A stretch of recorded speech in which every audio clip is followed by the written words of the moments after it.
வாழ்த்துக்கள் திரு அண்ணாமலை சார். இனிய பிறந்தநாள் நல்வாழ்த்துக்கள். அதோடு சேர்த்து புதிய கட்சி ஒன்று தொடங்கியிருக்கீங்க, அதுக்கும் சேர்த்து அடிஷ்னலாக ஒரு வாழ்த்துக்கள் திரு அண்ணாமலை சார்.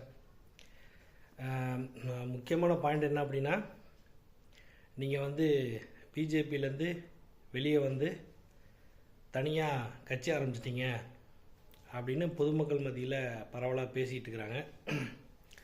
ஆனால் உண்மை என்னென்னா, நீங்கள் பிஜேபியோட ஐடியாலஜியில் தான் இத்தனை வருடமாக நீங்கள் அரசியலில் இருந்தீங்க.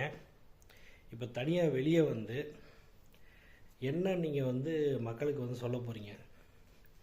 சமூக நீதிங்கிற வார்த்தை பிஜேபியில் கிடையாது, இல்லைங்களா? அப்போ சமூக நீதியை காப்பாற்றுவதற்கு நீங்கள் ஸ்டெப் எடுப்பீங்களா? சமூக நீதின உடனே இந்த பிசி எம்பிசிலாம் இருக்காங்கள்ல, நம்ம கிடையாது நினச்சிட்ருக்குறாங்க. அவங்களும் சேர்ந்து தான் எஸ்சி எஸ்டி, அப்புறம் பார்த்திங்கன்னா பிற்படுத்தப்பட்டோர்னா பிசி, எல்லாம் சேர்ந்து தான் சமூக நீதி. ஓகேங்களா?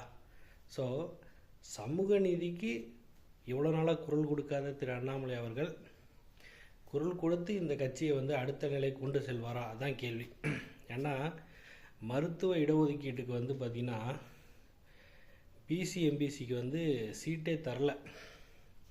ஓகேங்களா? அதை முதல்ல பார்த்திங்கன்னா திருமாவளவன் அவர்கள் பாராளுமன்றத்தில் பேசி எதிரொலித்து அது மிகப்பெரிய ஒரு சர்ச்சையானுச்சு. அந்த டைமில் மிகவும் பிற்படுத்தப்பட்டோர் பிசி எம்பிசிக்கு குரல் கொடுக்காத திரு அண்ணாமலை அவர்கள் இப்போ கட்சி ஆரம்பித்ததுக்கப்புறம் அவர்களுக்கு குரல் கொடுப்பாரா அப்படிங்கிறது தான் கேள்வி. சரிங்களா? சமூக நீதியில் பிற்படுத்தப்பட்டோருக்கு மருத்துவ இடஒதுக்கீட்டில் ரிசர்வேஷன் வேணும்னு சொல்லி அண்ணாமலை பேசுவாரா? அதான் முக்கியமான கேள்வி. ஏன்னா நம்பர் ஒன் கேள்வியாக தான். ஏன்னா பிஜேபியோட ஐடியாலஜியில் இருந்துட்டு வெளியே கட்சி தொடங்கின அண்ணாமலை அவர்கள் பிசி எம்பிசி பெரும்பான்மை மக்களுக்கு என்னென்ன உதவி செய்வார், அவர்களுக்கு என்ன குரலாக இருப்பாருங்கிறது தான் அடிப்படை கேள்வி. இதை முதல்ல நீங்கள் யோசிக்கணும். இதை பொறுத்து தான் அவருடைய அரசியல் வாழ்க்கையே பின்னாடி எப்படி இருக்க போகுதுங்கிறது நமக்கு தெரியும். நடிகர் விஜய் விட்டுருங்க, அவருக்கு எதுவும் தெரியாது. ஸோ அதனால் அவரை நம்ம மன்னிச்சிடணும். பட் இவர் களத்தில் இருந்தவரை எப்படி கொண்டு போகிறாருங்கிறது தான் பாயிண்ட். ஓகேங்களா? இதை நீங்களும் நோட் பண்ணிக்கோங்க.